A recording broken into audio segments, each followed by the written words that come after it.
Shalom. This is Truth is Everlasting, Lion's Den. I am Yahweh Sap. I camp out with Lion Den Ha, one Ben Yashua in Jacksonville, Florida. But first, I'll to give a prayer to the Father, to the Son, to the elders, to the archons, and to the women and children. Kal Halayan La, Yahweh Bahashim Yahweh Shai. Bahashim Ha Rokah Kodash Mahamaf, in the name of Yahweh Shai, in spirit and holy and in truth. Double honors to the 144,000 chosen elect. Double honors to the elders of GMS. Double honors to my elder Ha1. Salutation to the archons who are the four corners of the earth, and to the women and children, Shalom. Okay, well, things every day are getting hotter and hotter, right? It says here, NATO's new victim missile deploy. What? 5 million new U.S. proxy and military buildup. Dr. A. Melendog, Salakia, she's a Philippine, from the Philippines, and they think they're being used, and they're thinking correctly. Okay? They are waking up to the game, but it's going to get worse, right? Jacob's trouble, right? It's getting worse, right? Tribulations, man. I'm going to play a little bit of it. The title of this lesson is called Be Vigilant, right? To the so-called Negros, Latinos, Negros, and speckled birds who are out there in the Philippines. Here we go. The moment you can see that in many ways it's being militarized by the United States, and the question is why it is doing it, and it's really something that Filipinos gets anxious about, because if you can see, I mean, there is really like a geopolitical rivalry between the United States and China, and it seems like we Filipinos, or the Philippines, is becoming like the proxy or the pawn of the United States against China in this sense, and you can see it because of the increasing militarization of the country by the United States. There's so many agreements that is now all about defense and military, and that is now being pushed through by the United States, and of course the Philippine government under President Marcos Jr. is very much willing. They just sign, they just agree with everything.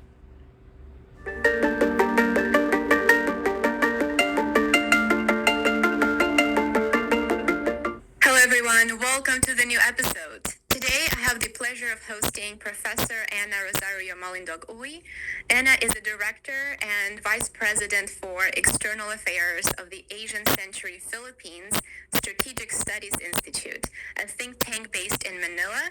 She also serves as the geopolitical analyst and a senior researcher of the South China Sea Probing Initiative, and a senior research fellow of the Global Governance Institution.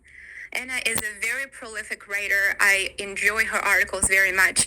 She's an academic and previously worked as a consultant with the Asian Development Bank. Anna, welcome. I'm so excited to meet you. Thank you for joining me.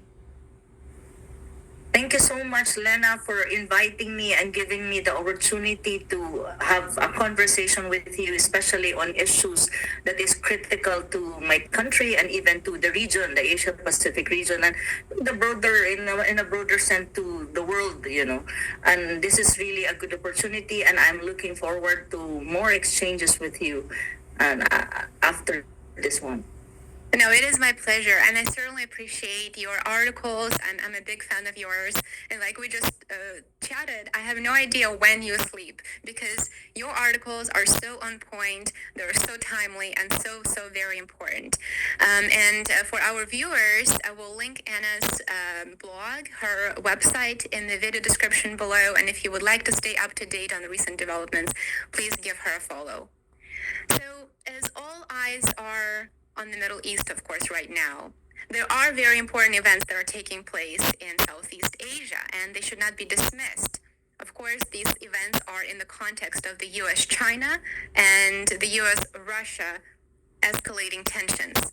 The Philippines, due to its strategic location in the Indo-Pacific region, of course, found themselves in the epicenter of the recent developments. Anyone who's following the news is likely wondering, Is the Philippines becoming a geopolitical proxy? Why is the United States deploying missiles to the Philippines and, along with the weapons, providing millions in military aid? And then I will discuss these and other very important questions today. And could you start us off by walking us through the current developments between the United States and the Philippines? I know that U.S. Secretary of State Antony Blinken and Defense Secretary Lloyd Austin just visited Manila after visiting Tokyo, which is, of course, a very important step because NATO recently announced that it is opening an office in Japan. So we're definitely seeing the focus shifting towards military alliances in Asia. My understanding is that Blinken's visit to Manila was a very unusual one. What do you make of it? Okay, just to give you a little of background in terms of the Philippine United States relationship when you talk about defense and military, because this is the context of our discussion at the moment. If you really look at the Philippines is the longest outpost, military outpost and defense outpost of the United States in the Asia Pacific region. That's precisely because our history with the United States, you can trace it back during the colonization time. We were a colony of the United States for the longest time. And I think we just got our independence. They give us, it's really crazy because I don't even really recognize that as independence, because until this very day, I feel that my country is still a semi-colony of the United States, but we got it around July of 1946. So if you really look at that, if you see the pillars of what you call defense and security relationship and alliance between the United States and the Philippines, it boils down to three agreements. One is the Mutual Defense Treaty of 1951, but it was ratified in 1952. And then you have the Visiting Forces Agreement. Well, the MDT basically is a document that says that, the Philippines is a military ally of the United States, and it's a non-NATO ally in the Asia-Pacific region. But the relationship is very close when you talk about military. And then the second very important agreement is the Visiting Forces Agreement between the Philippines and the United States. Basically, this agreement allows the rotational and deployment of American troops on Philippine soil, and also it allows and it gives some kind of credence to what you call joint military exercises between the Philippines and the United States. And usually it happens in the Philippines now, and it becomes more aggressive, and it becomes huge in terms of number. And even usually the last April military exercises between these two countries has it deployed a huge number of soldiers from both sides, but more numbers on the side of the Americans. And also the critical point is during the time the Americans deployed in the Philippines the mid-range missile launcher, which is until now it's in the Philippines in the northern part. So that's this kind of military activities and also joint patrols in the South China Sea, which is disputed between China and the Philippines and other claimant states, is getting intensified. And the agreement that makes it possible is what you call the Visiting Forces Agreement. The other one, which is very contentious at this time, and this makes actually China anxious, and even in a way Russia to a greater extent, because of the mid-range deployment a missile launcher that was deployed in the Philippines and it's still there, is the what you call Enhanced Defense Cooperation Agreement. It's called EDCA. EDCA provides provide the leeway for the Americans to actually create or install what you call military bases, American military bases in Philippine military bases, or they call it site, but it's actually bases. But they kind of circumvented that because constitutionally should not be allowed. And circumvented that in a sense that these are non-permanent. And the thing about the EDCA is before it's only 5, okay, because it was signed in 2014. And now there's additional 4, and many of these EDCA bases are facing Taiwan or near Taiwan, and we know that Taiwan is a volatile area in the Asia Pacific region, and many also are facing or near the South China Sea, which is disputed, and you have China again in there, and in Taiwan Strait you have vis-a-vis China. So this additional EDCA bases, military bases of the Americans, is critical in a sense that it's not just putting an installation, but even then the most important here is prepositioning of military assets in on Philippine soil. So this becomes more. This is now the development in the Philippines when you talk about Philippine United States relationship in defense, security, and military. But recently, there's an additional agreement that was signed between the Philippines and the United States because of the 2+2 ministerial dialogue. No, this started in 2012, and I think usually it happens in the United States, but first time that it happened in Manila.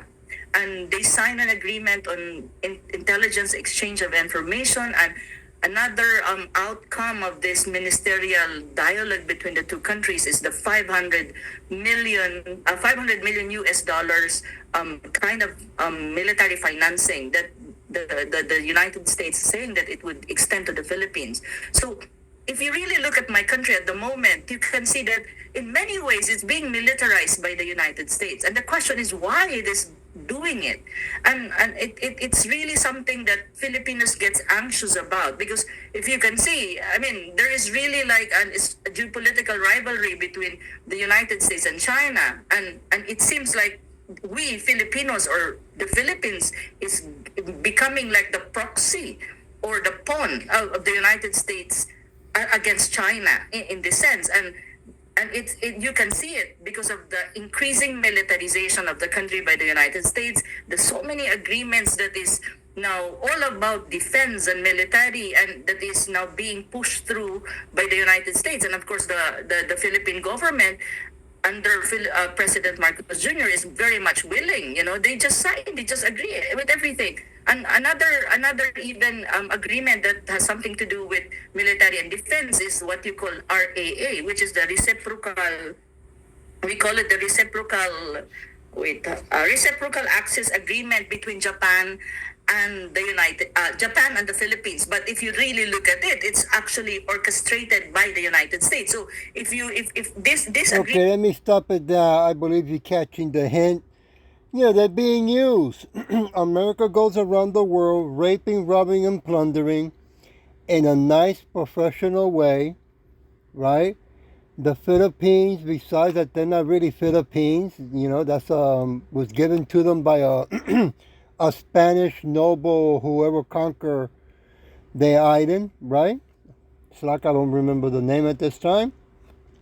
But, you know, they're just using them, right? They're going to have them do their wicked deeds. And we have a lot of our people over there, the so-called Negros, Latino, Negros, and speckled birds that live over there. And yes, we do have people that are Hebrew Israelites that do camps over there as well, you know. I don't know the name of their camp, but that was a while back I saw a YouTube on it. But she's waking up that, wait a minute, you know, this doesn't look right. You know, they think they have independence, but they don't. They're still in slavery, just like we are over here in so-called America. Okay. I want to go to 1 Peter chapter 5, verse 8. Be sober, be vigilant, because your adversary, the devil, as a roaring lion, walks about, seeking who he may devour. And boys, they're going to devour your country and put you into a higher level of servitude, okay? I mean, you have Christian churches, you know, a lot of Philippine women like to say that they're very traditional, okay? But when you ask them the right question, they're Christians, right? They got Catholic churches, they got what's that called? The other, it will come to me later on. But yeah, they got other fake religions, and they're very strong in believing in that Jesus movement, right? The guy with the blue eyes, long blonde hair, they call Jesus, right? But his real name is Caesar Borgia, son of a pope, right? But they had other gods before him as well, okay? Um, let's see, where was I? Roaring, okay, seeking whom he may devour. Verse 9. Who resists stand fast in the faith, knowing that the same afflictions are accomplished in your brethren that are in the world. Okay? So, in other words, you shouldn't be following the wicked to do wickedness. Right? But a lot of countries, besides the Philippines, are doing that with America. Always have and always will, right? History repeating itself.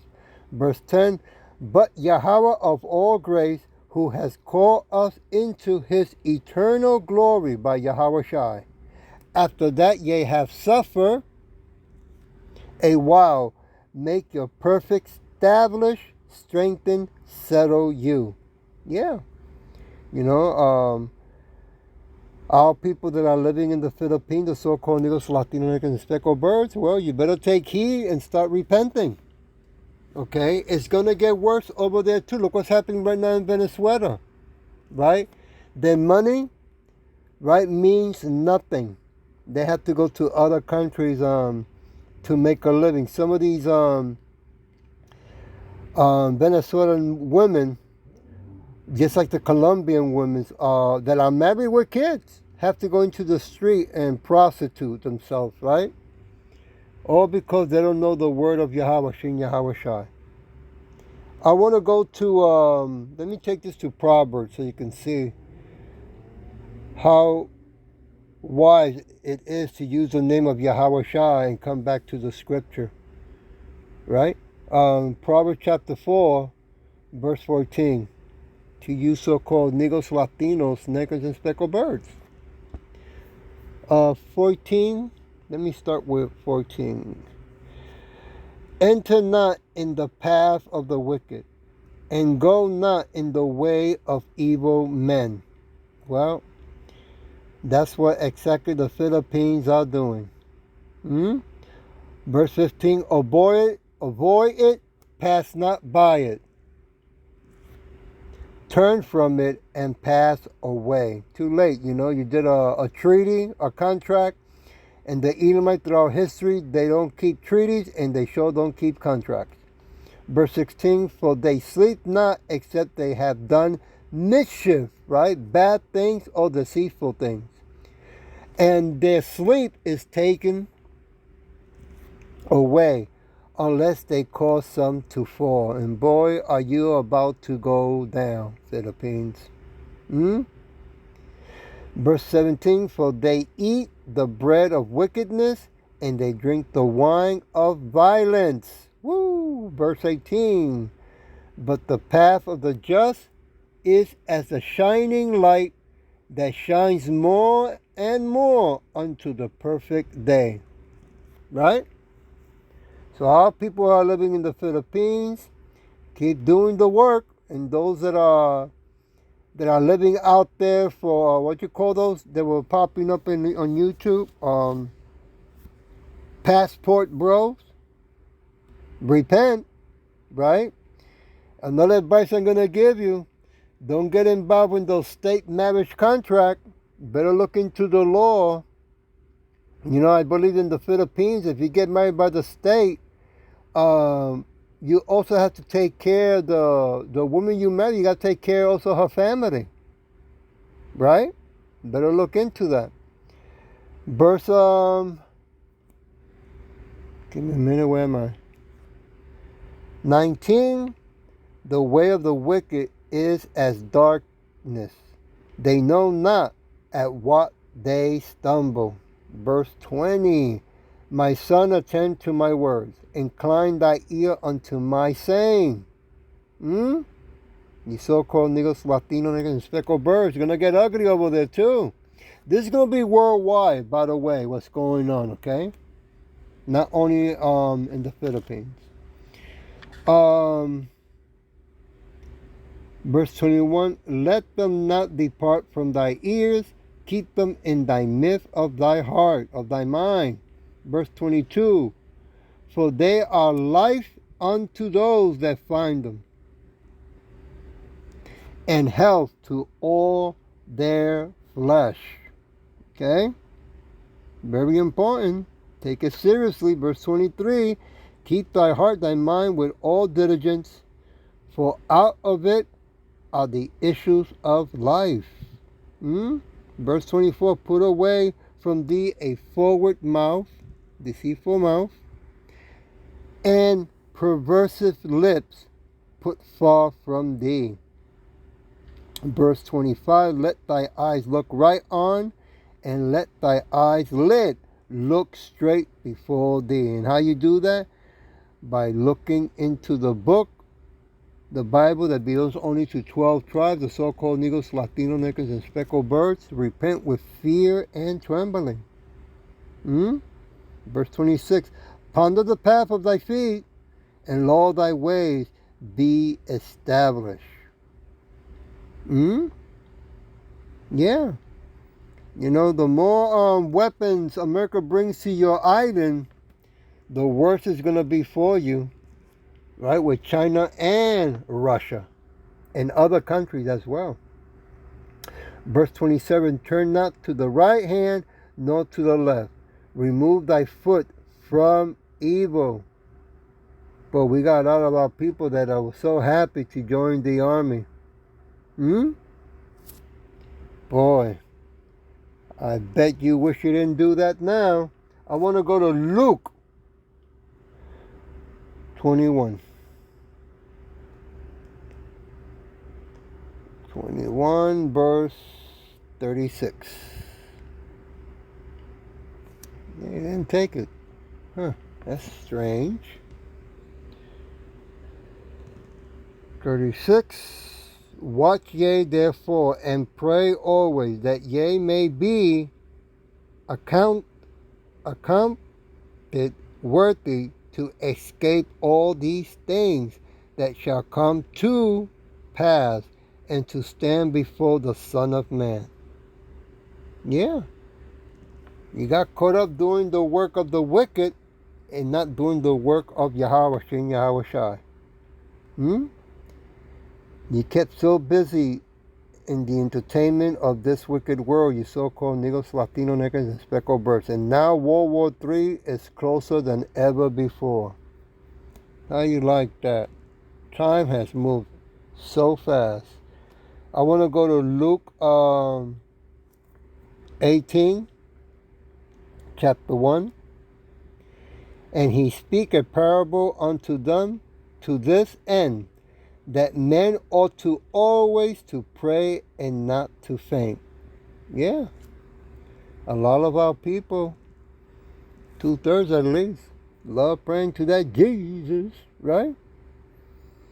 Come and save me, come and help me, not realizing, not looking into it, right? When you can, while we still can, that the internet is still on, because it will, be shut down. The famine of the word will come. You could have looked into it and realized they got documents on that Jesus. That's Caesar Borgia, son of a pope. I think it's a 5th or 6th pope, right? A rapist and a murderer. Look it up. I want to go to Luke 11. Luke 11, chapter 11, verse 5. And he said unto them, which of you shall have a friend, and shall go unto him at midnight, and say unto him, friend, lend me 3 loaves. Verse 6. For a friend of mine in his journey is come to me, and I have nothing to set before him.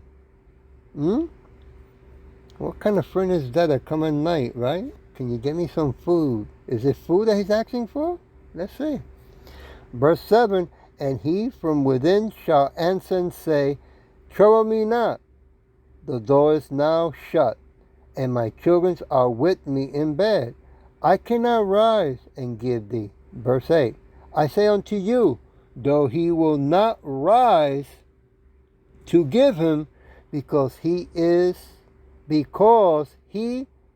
his friend, yea, because of his importunity, he will rise and give him.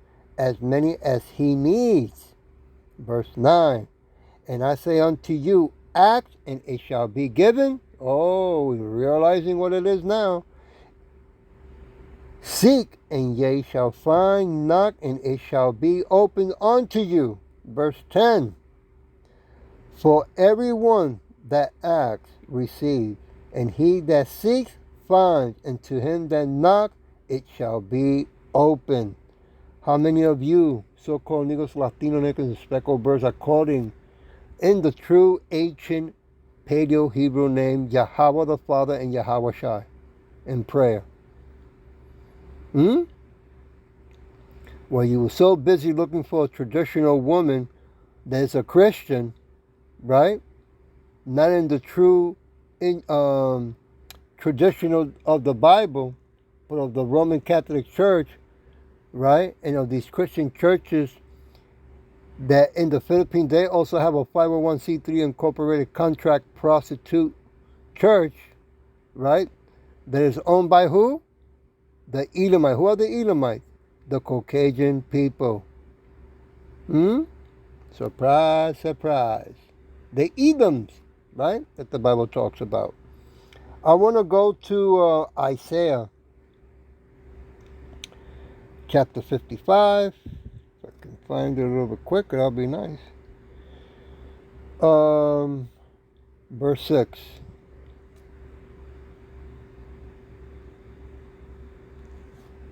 Behold, thou shalt call a nation that thou knowest not, and nation that knew not thee shall run unto thee because of Yahweh thy power, for the Holy One of Israel, for he has glorified thee.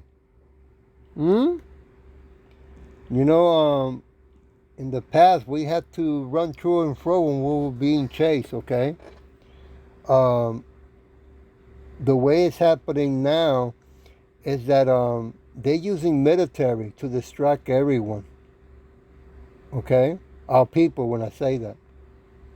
So everyone's looking at the issues of war, our people, the so-called Negros, Latino, Negros, and speckled birds, but they're not repenting with fear and trembling, right? Because through fear is when you receive wisdom from above, right? But you don't want that. You want to keep using the wisdom from below. So things are going to get uglier. Things are going to get worse. And the second shutdown is going to come. I want to go to Psalm chapter 32, verse 6. For this shall everyone that is godly pray unto thee, in a time when thou may be found.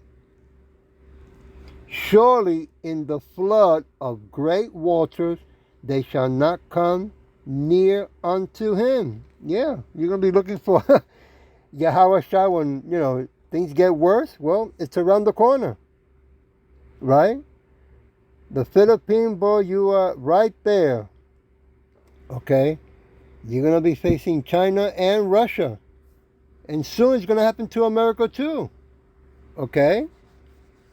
But, America's trying to keep it out there and use you as the frontliner, right? While they go and hide and keep stealing from your land and keep you in slavery.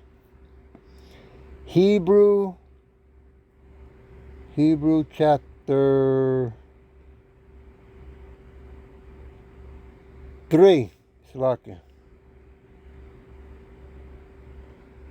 Chapter 3, verse 13.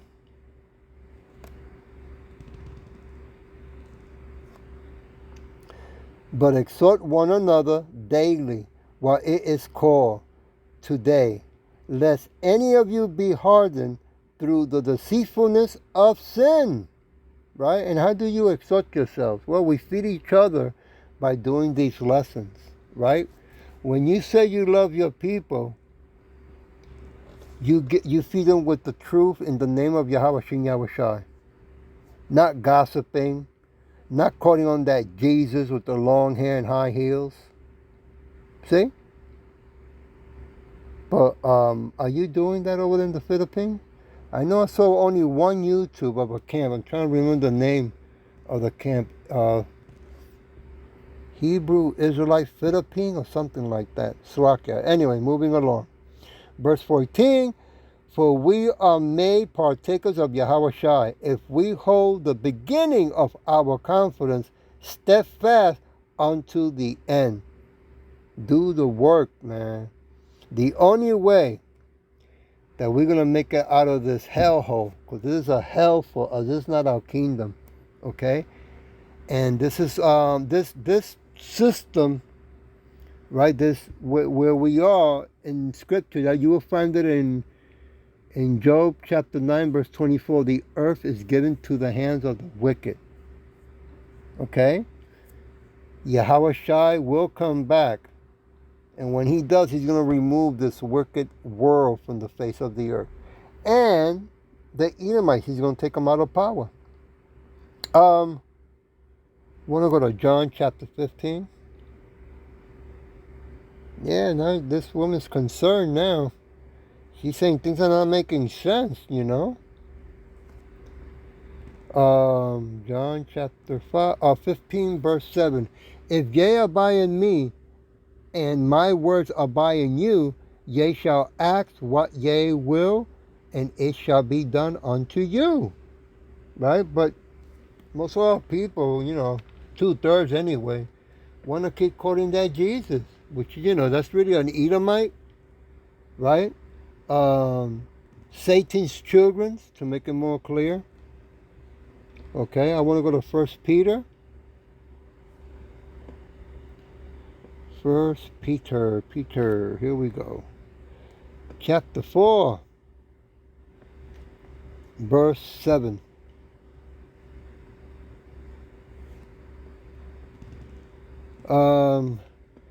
But the end of all things is at hand. Be ye therefore sober and watch unto prayer. Yeah, we are getting closer and closer to the end of this wicked kingdom, And you got to remember that as soon as they start saying peace and peace, all hell's going to break loose, right?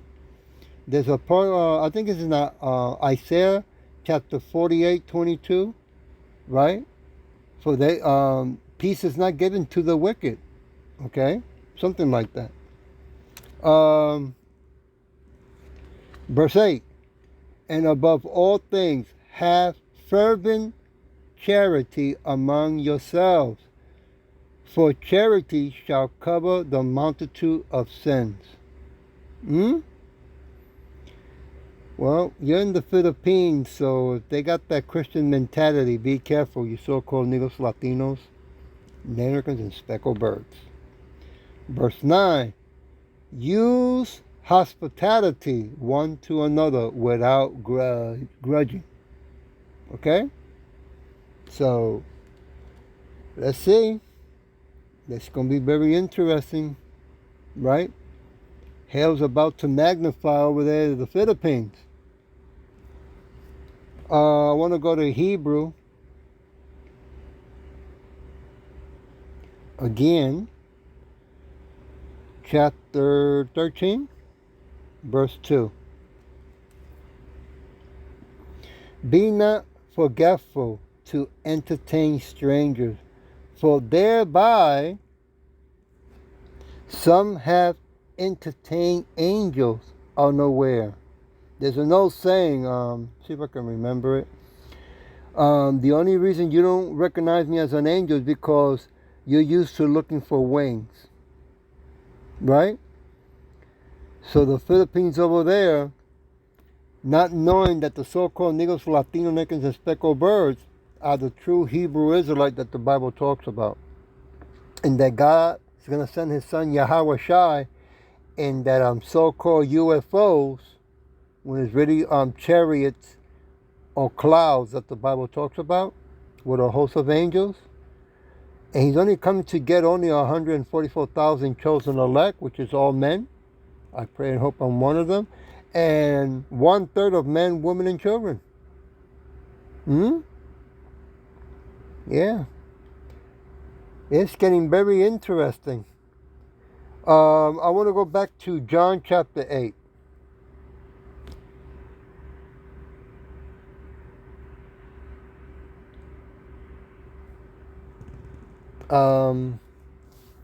Verse 44. I'm going to be jumping around now. Ye are of your father the devil, and the lust of your father ye will do. He was a murderer from the beginning, and abode not in the truth, because there is no truth in him. When he speaks a lie, he speaks of his own, for he is a liar and the father of it. Huh? And who was that from the beginning of time? Well, you remember Cain when he murdered Abel? Same spirit. How about Esau? Same wicked spirit that's passed on to the Edomites, the Edoms. Let's go take it to, and I'll leave it with this. Let's go to Obadiah. Obadiah. Give me a minute. Here we go, Obadiah. Chapter 1. Let's start with verse 8. Check this out. Shall I not in that day, said Yahweh, even destroy the wise men? Wait, let me go to... Give me a minute. I'm looking here. Let me see. Let me start with verse 7. All the men of thy confederates have brought thee even to the borders, for the men that were at peace with thee had deceived thee, and prevailed against thee. They that ate thy bread have laid a wound under thee. There is none understanding in him. All right? This is Edomites, okay? Verse 8. Shall I not in that day, said Yahweh, even destroy the wise men out of Edom? Edomites, okay? The Caucasians. And understanding out of the mountain of Esau. Verse 9. And they mighty men, O Timon, shall be dismayed to the end, that every one of the mount of Esau may be cut off by slaughter. History repeating itself. Same spirit, right? Yes, now it's the Edomite, the Caucasian people. Okay?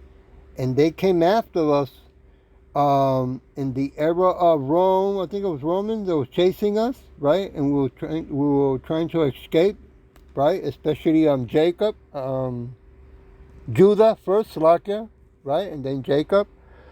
Verse 10. For thy violence against thy brother Jacob. Whoo! Yep, that was right. Jacob. Shame shall cover thee, and thou shalt be cut off forever. Yeah. The Edoms will be cut off forever. Why do you think they're doing all this crazy madness that they want to control the whole world? This is their last hurrah. Okay?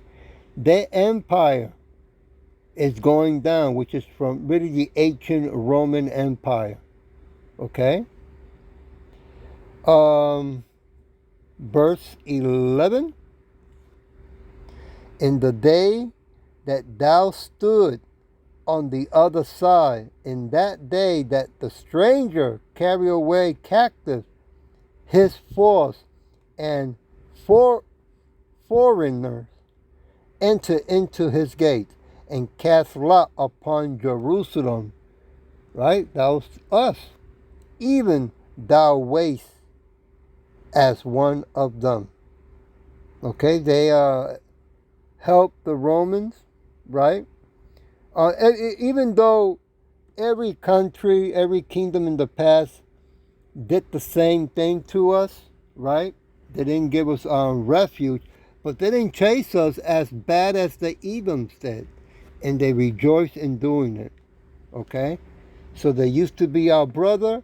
They're not no more. Let's make that clear. Okay? Verse 12. But thou should not have looked on the day of thy brother, in the day that he became a stranger, neither should thou have rejoiced over the children of Judah. That's the head tribe, Judah, Levites, and Benjamites. In the day of their destruction, neither should thou have spoken proudly in the day of distress. Yeah, they were bragging. They were loving it, right?